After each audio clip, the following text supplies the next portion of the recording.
ध्यान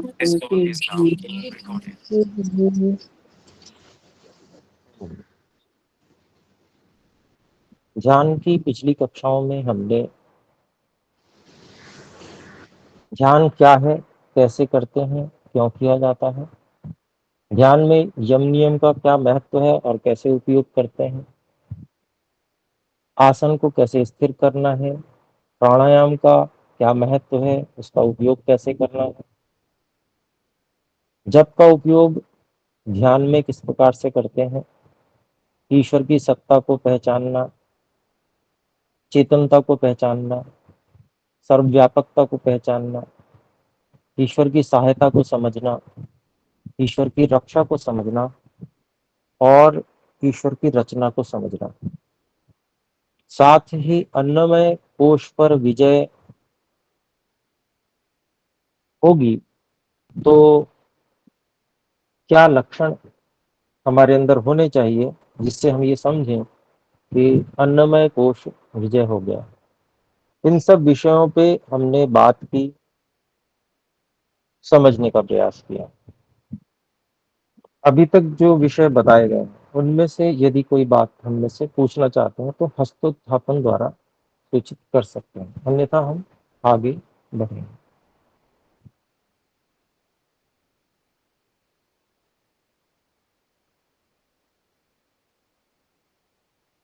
ठीक है, तो अभी हम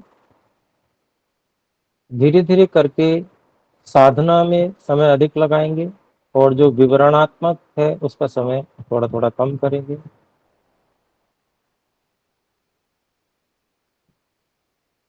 हमें यह बहुत अच्छी प्रकार से समझना चाहिए कि साधना में आगे बढ़ने के लिए मोक्ष शास्त्रों का अध्ययन करना अत्यंत अनिवार्य है। जब हम साधना करते हैं तो साधना के साथ में मार्गदर्शन की अपेक्षा रहती है और वह मार्गदर्शन हमारे अनुकूल ऋषियों के अतिरिक्त और कोई नहीं दे सकता है। हम किस स्थिति में चल रहे हैं, वहां से हमें कैसे आगे बढ़ना है, उसके लिए हमें मोक्ष शास्त्रों के स्वाध्याय अध्ययन की आवश्यकता होती है और वेद ही इसमें सबसे प्रमुख मार्गदर्शक है। वेद के अनुसार जो ऋषिकृत ग्रंथ हैं उसमें भी हमें अच्छा ज्ञान मिलता है। हम बहुत आगे तक पहुंच सकते हैं, परंतु वेद का पढ़ना पढ़ाना ये अत्यंत आवश्यक है। वेद के स्वाध्याय के बिना हम सफलता प्राप्त पूरी तरह से नहीं कर पाएंगे। तो वेदांगों का अध्ययन, शिक्षा, कल्प, व्याकरण, निरुक्त, छंद, ज्योतिष, ऐसे ही षड दर्शन, उपनिषद, इन सब का अध्ययन हो और उसके आधार पर हम वेद आदि का भी और ब्राह्मण ग्रंथों का भी हम अध्ययन कर सकें। इसके लिए अपने लोगों को प्रयास करना चाहिए। अन्नमय कोश पर विजय प्राप्त करना, उसके लिए शरीर में जैसा भी शरीर हमें प्राप्त है उस शरीर की सही सही सामर्थ्य को हमें पहचानना है। ईश्वर की कृपा से हम जीवित हैं, जीवन जी रहे हैं। इसका अभिप्राय यह भी है कि हम अधिकांश रूप में स्वस्थ भी रह सकते हैं।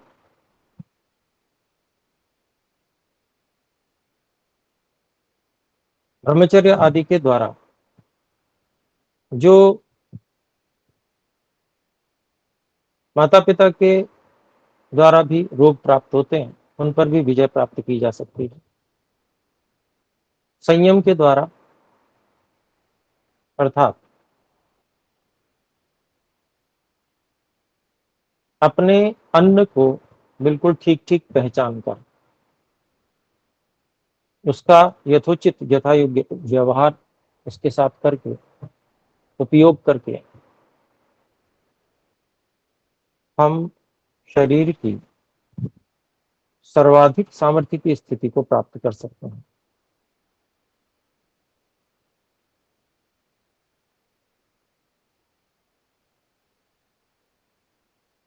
और इस स्थिति में हम अन्नमय कोश जो शरीर है उससे स्वयं को भिन्न समझने लग पड़े, जानने लग पड़े, अनुभव करने लग पड़े, और ये हमारे व्यवहार में भी हमें विदित होने लगे कि हम इस प्रकार से ठीक व्यवहार कर रहे हैं यथार्थ ज्ञान के अनुसार, कि हम शरीर नहीं है, शरीर से भिन्न है। और जो भी ये शरीर रूप साधन है वो इसका जो स्वामी है परमात्मा, उसी के लिए समर्पित कर सकें, उसकी आज्ञा पालन में इसको लगाए रख सकें, यह कार्य हमें करना है। इस कार्य को करने के लिए हमें आवश्यक है कि हम अपनी इच्छाओं को पहचानें, अर्थात शरीर की आवश्यकता के कारण से बहुत सी हमारी इच्छाएं उत्पन्न होती हैं, जो कि हमारी विशुद्ध रूप में यदि हम हों तो इच्छा नहीं होगी। शरीर बदलने से वे इच्छाएं बदल जाती हैं।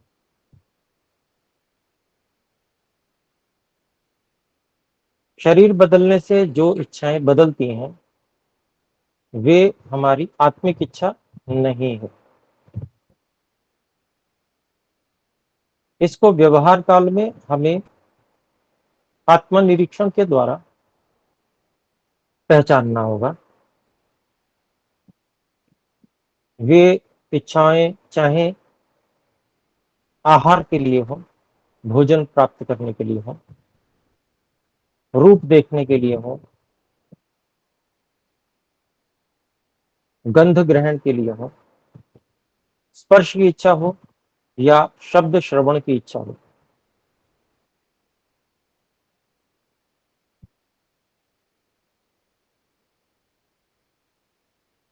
तो विविध प्रकार की जो हम इच्छाएं करते हैं अपने जीवन में, वे सब इच्छाएं अधिकांश में शरीर से प्रभावित होती हैं, शरीर की स्थितियों से प्रभावित होती हैं। पूर्ण स्वस्थ अवस्था में भी शरीर की जो आवश्यकताएं होती हैं उनसे प्रभावित होकर हम इच्छाएं करते हैं।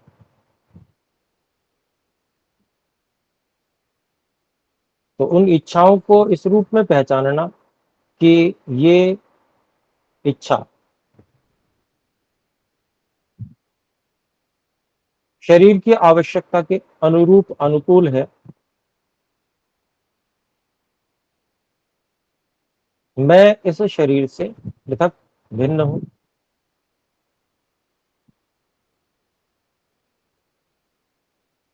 जो शरीर के लिए उचित इच्छा है केवल उसकी ही पूर्ति स्वास्थ्य वृद्धि के लिए, शरीर में सामर्थ्य की वृद्धि के लिए, सामर्थ्य का उपयोग साधना के लिए हो सके, इसके लिए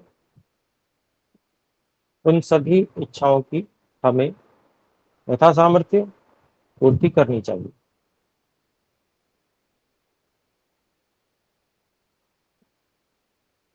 और आत्मनिरीक्षण करके हम सदा इस बात को देखते समझते रहो कि अब हम जो इच्छा कर रहे हैं उसमें शरीर की आवश्यकता अपेक्षा का क्या प्रतिशत है।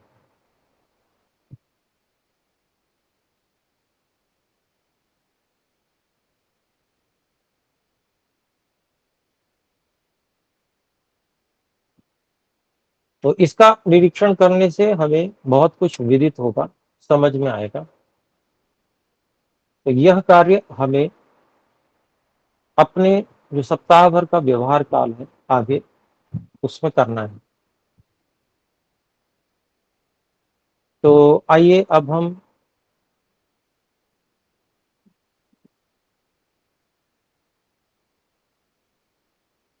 अन्नमय कोश की साधना को आरंभ करते हैं। उसके लिए हम आसन अच्छी प्रकार से लगा लें। जो भी आसन हम हमेशा लगाते हैं उसी आसन को हम स्थिर कर लें। कमर, गर्दन और सिर की चोटी का भाग एक सीध में रहे।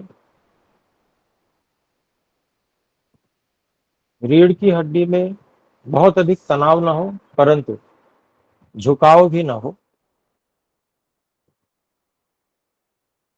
एक सामान्य जो रीढ़ की हड्डी में वक्रता है,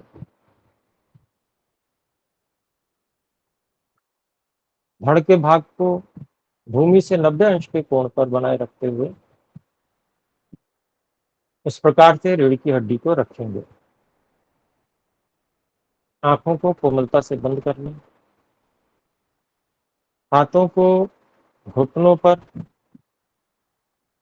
खुला हुआ या किसी भी मुद्रा में अथवा गोदी में अंजलि बनाकर रख लें।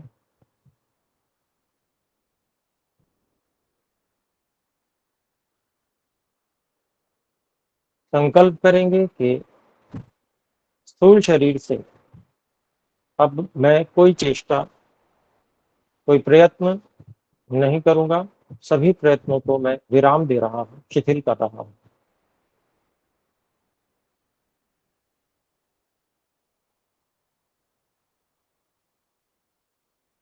अनंत परमपिता परमात्मा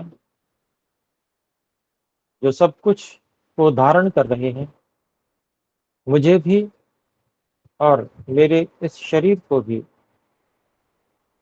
जिन्होंने धारण किया हुआ है, परमात्मा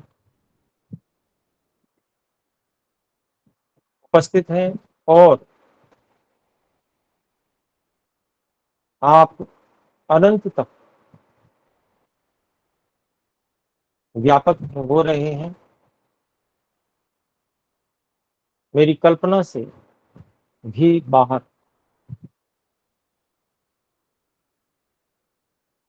सर्वत्र हे परमात्मा आप व्यापक हैं। सबसे निकट भी आप हैं और सबसे दूर भी आप हैं।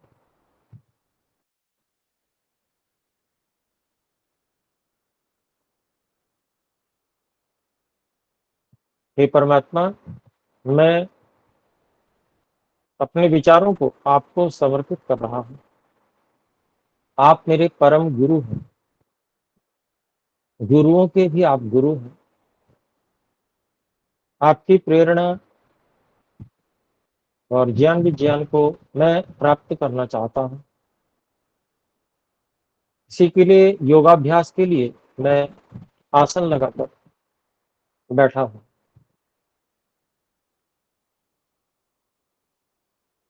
हे परमात्मा,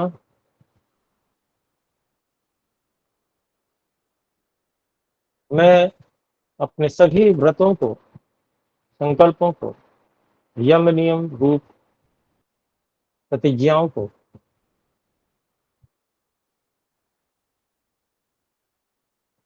पूरी तरह से पालन कर रहा हूं और करूंगा। नियमित रूप से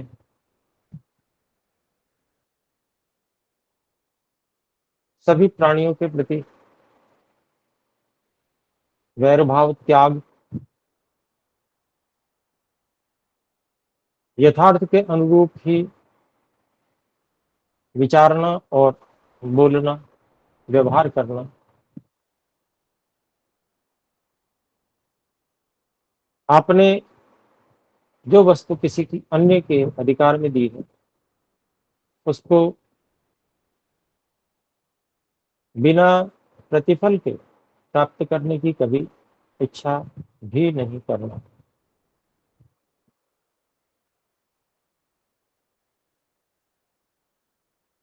आपको समर्पित रहते हुए शरीर की सातवीं धातु की रक्षा और आपके मुख्य निज नाम ओम का जप करना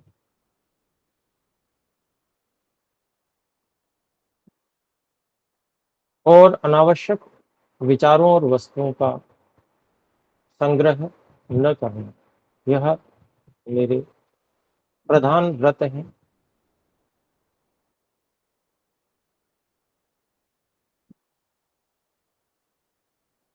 शरीर और उससे जुड़ी हुई जितनी भी वस्तुएं हैं और मन को भी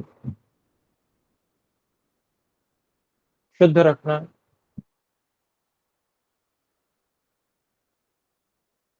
जो साधन ही परमात्मा पूर्व जन्म के कर्मों के अनुसार प्राप्त है,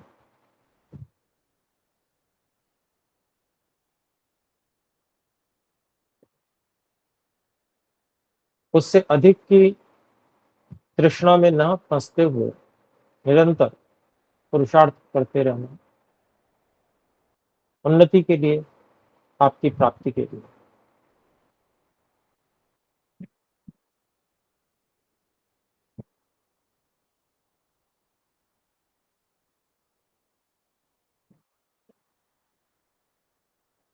प्राणायाम आदि तप और द्वंद्वों का सहन करते हुए भी प्रसन्नता पूर्वक लक्ष्य प्राप्ति में लगे रहना,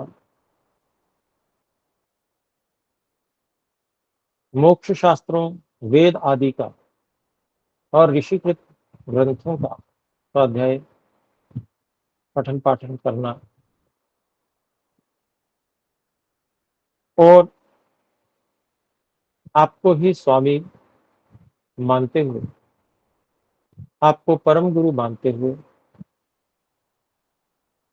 आपको सदा समर्पित रहना, केवल आपको चाहना, किसी भी सांसारिक स्थिति, वस्तु इत्यादि को फल के रूप में इच्छा न करना, ये भी व्रत में लेकर चल रहा है। हे परमात्मा, अल्पज्यता और अल्प शक्ति के कारण से अनेक बार मुझसे बहुत सारी भूलें त्रुटियां होती हैं, परंतु सामर्थ्य को बढ़ाकर, ज्ञान विज्ञान को बढ़ाकर इन सभी व्रतों को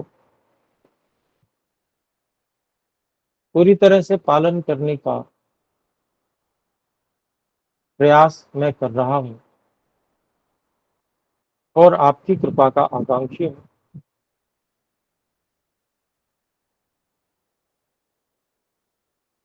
हे परमात्मा, आप प्राण प्रदाता हैं, आप प्राणों के भी प्राण हैं, आपने प्राणों को भी धारण किया हुआ है और जीवन के लिए हमको निरंतर आप प्राणवायु प्रदान कर रहे हैं।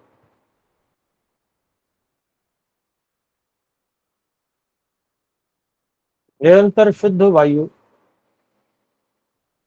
हमें प्राप्त हो रही है और शरीर की सभी अशुद्धियां, मल, वो प्रश्वास के द्वारा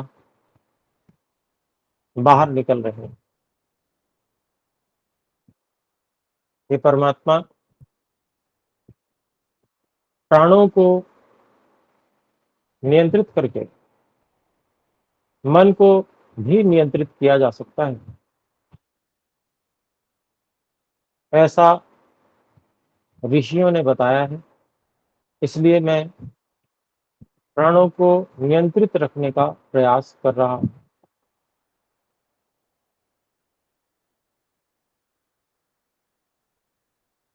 श्वास को जब मैं भर रहा हूं तो धीरे धीरे नियंत्रण पूर्वक भर रहा हूं। पूरा भर जाने के बाद नियंत्रण रखते हुए कुछ देर मैं इसे रोके रखता हूं।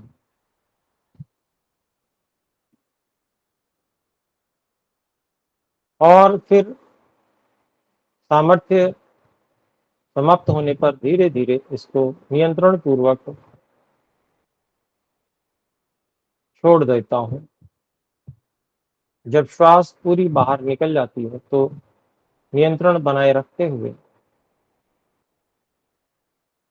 बाहर ही रोक देता हूं। फिर जब बाहर रोकने की सामर्थ्य समाप्त होने लगती है तो फिर नियंत्रण पूर्वक धीरे धीरे अंदर भर लेता हूं।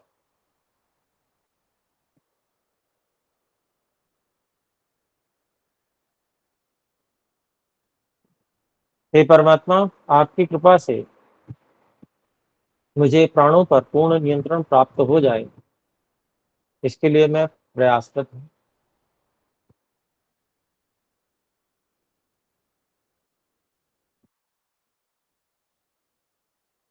हे ईश्वर, मैं अपनी सभी ज्ञानेंद्रियों को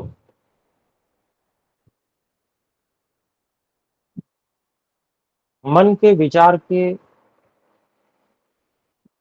अनुकूल अंदर की ओर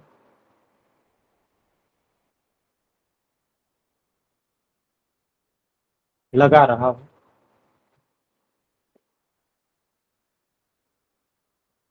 अब मैं अपनी ज्ञानेंद्रियों से बाहर की ओर कोई चेष्टा नहीं करूंगा। न तो मुझे अब कोई बाहर का स्पर्श अनुभव करना है, ना ही मुझे रूप, रस, गंध, शब्द,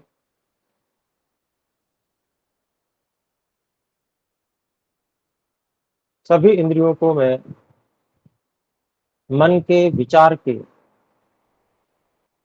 ही अनुरूप विचार के साथ ही लगा रहा हूँ। हे परमात्मा, मैंने इस मन को भूह प्राण केंद्र पर रोक लिया है, अर्थात जो गुदा प्रदेश है उसके पास रीढ़ की हड्डी की ओर।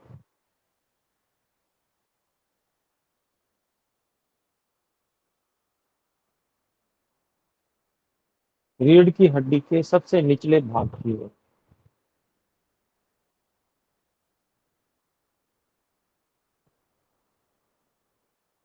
हे परमात्मा, आप भूह हैं, प्राणों के भी प्राण हैं। आप भुवः हैं, आप सब दुखों से छुड़ाने वाले हैं। आप स्वः हैं, आप सब सुखों के देने वाले हैं, स्वयं सुख स्वरूप हैं।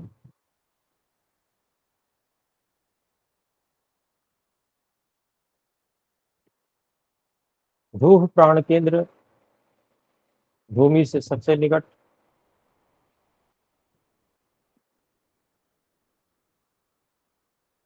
इस प्राण केंद्र पर हे परमात्मा, आप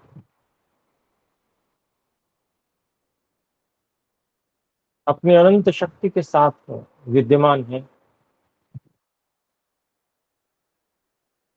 मैं स्वयं को भी इसी स्थान पर अनुभव कर रहा हूँ। मेरे अंदर, बाहर आप सब ओर नियंत्रण करता रहते हुए विद्यमान हैं। हे परमात्मा, हर तरह से मेरी सहायता करने के लिए मैं आपको हृदय से धन्यवाद देता हूँ। भूख प्राण केंद्र पर जप,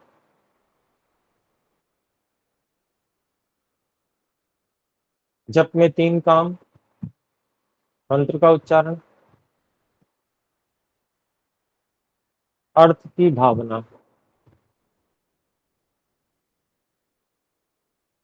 प्रार्थना साथ में,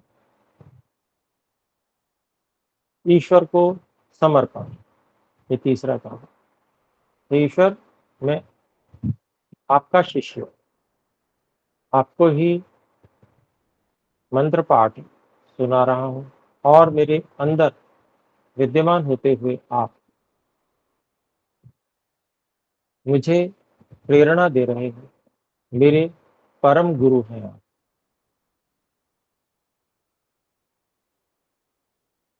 हमने अभ्यास किया हुआ है, हम इसका थोड़ी देर जप करते हैं।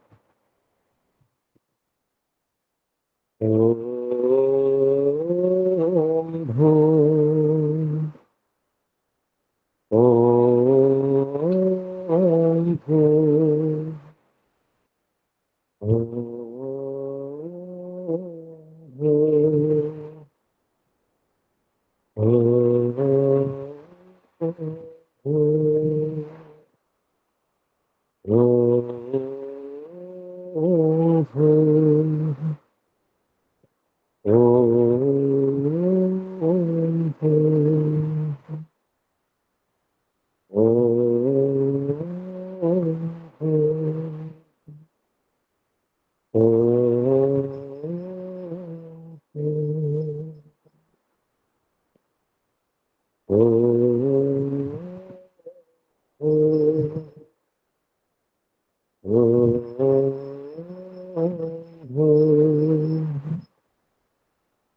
अब भवः प्राण केंद्र जो नाभि के नीचे और हृदय से ऊपर की ओर स्थित है, इसमें से कोई स्थान जहाँ की अनुभूति हम सरलता से बना सकें, इस स्थान का हम चुनाव करें। नाभि से नीचे की ओर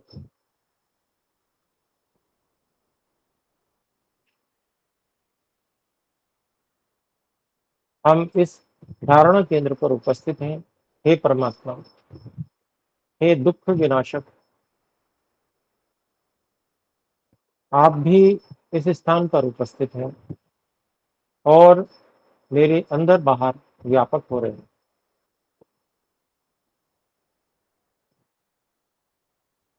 ओम भुवः मंत्र का भी हमने अर्थ, प्रार्थना इत्यादि पूर्वक और समर्पण पूर्वक अभ्यास किया है। इसका भी हम कुछ समय उच्चारण करते हैं। ओम भुवः ओम भुवः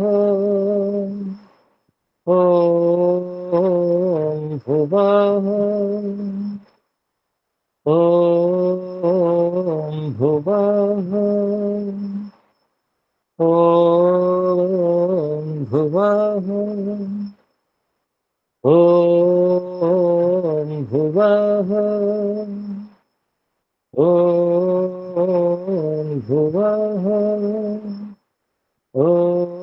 ओम भुवः ओम भुवः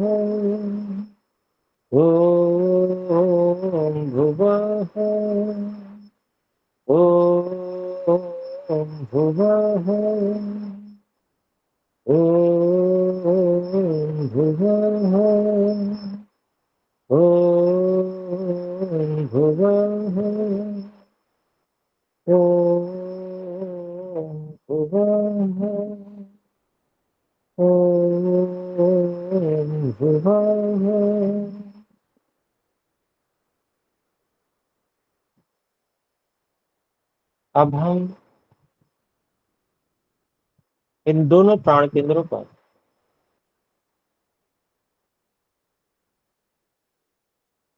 धारणा के स्थान को एक के बाद एक परिवर्तित करेंगे।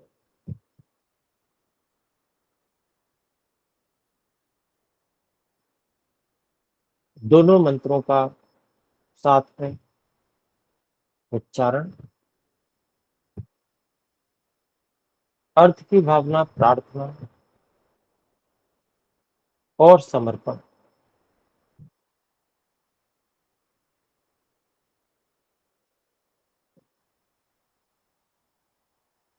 ओम भूर्भुवः ओम भूर्भुवः ओम भुवः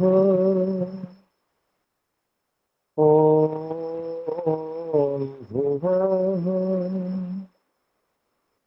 ओम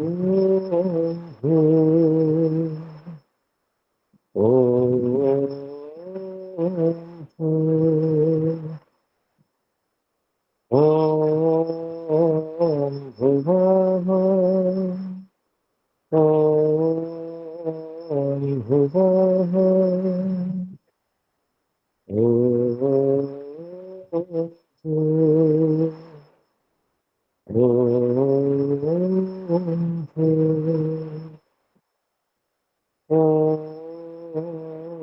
भूर्भुवः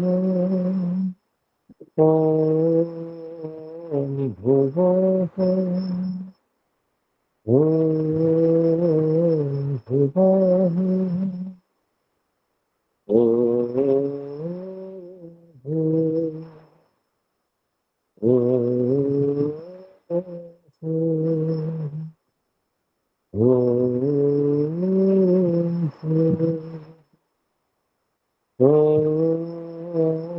भुवः ओम भुवः ओम भुवः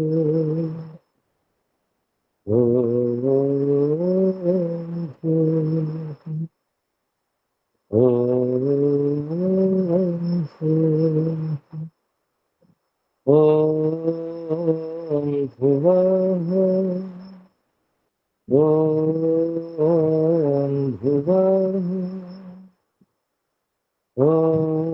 ओम भुवः। अब हम तीसरे प्राण केंद्र जो कि नाभि और हृदय के बीच में स्थित है, जो अग्नि रूप है, जठराग्नि रूप है,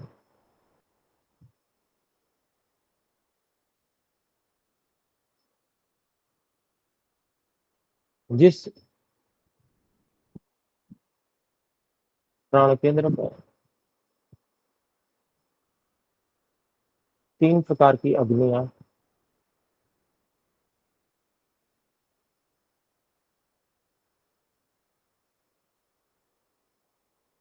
कार्य कर रही है, यह स्व प्राण केंद्र,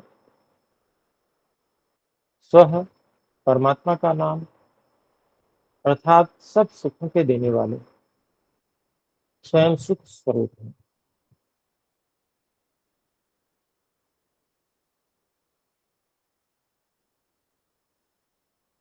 ओम स्व यह मंत्र है। अर्थ और प्रार्थना के साथ और ईश्वर समर्पण के साथ इसका हम जप कर रहे हैं।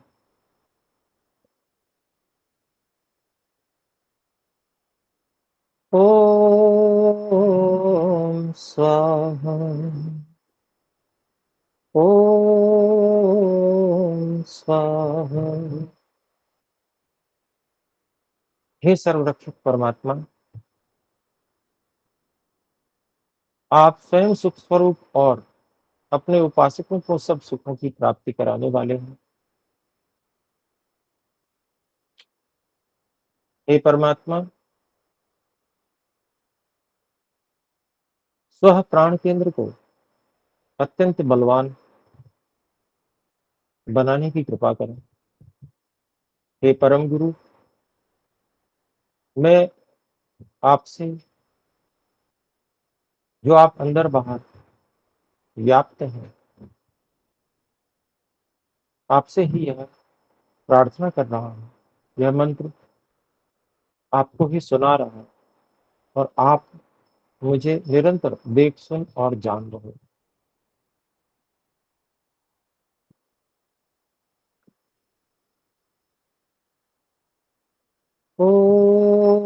ओम स्वाहा,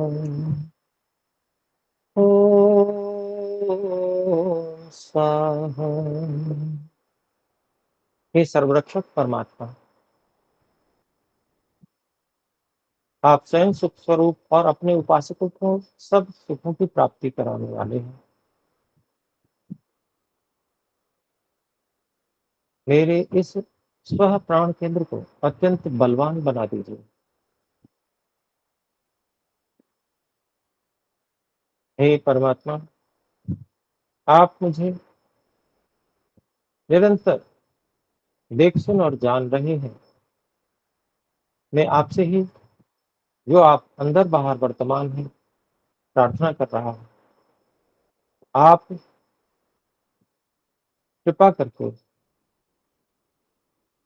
मेरी सभी प्रार्थना को, भावों को समझ रहे हैं, सुन रहे हैं।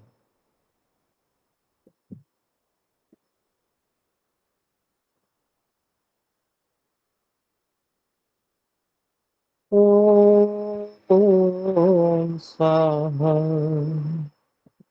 ओम स्वाहा। हे परमात्मा, हे सर्वरक्षक, आप स्वयं सुख स्वरूप और अपने उपासकों को सब सुखों की प्राप्ति कराने वाले हैं।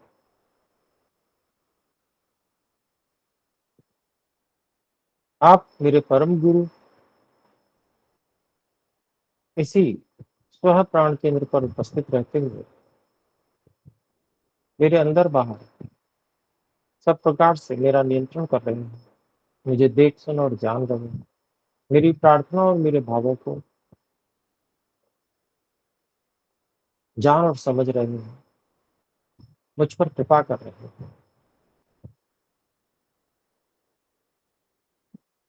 ओम स्वाहा, ओम स्वाहा। हे सर्वरक्षक परमात्मा, आप स्वयं सुख स्वरूप और अपने उपासकों को सब सुखों की प्राप्ति कराने वाले हो।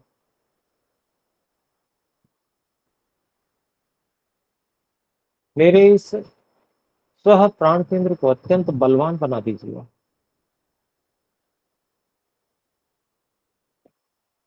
हे परमात्मा, हे परम गुरु, आप मेरे अंदर बाहर वर्तमान होकर मेरे प्रत्येक भाव को, मेरी सब प्रार्थनाओं को आप सुन रहे हैं, जान रहे हैं, समझ रहे हैं और मुझ पर कृपा कर रहे हैं। अब हम ईश्वर प्रणिधान वाले भाग को साथ में ही चलाने का प्रयास करेंगे, मंत्र के उच्चारण और अर्थ के साथ में, अलग से बोलेंगे नहीं। ओम स्वाहा, ओम स्वाहा। हे सर्वरक्षक परमात्मा, आप स्वयं सुख स्वरूप और अपने उपासकों को सब सुखों की प्राप्ति कराने वाले हैं। कृपा करके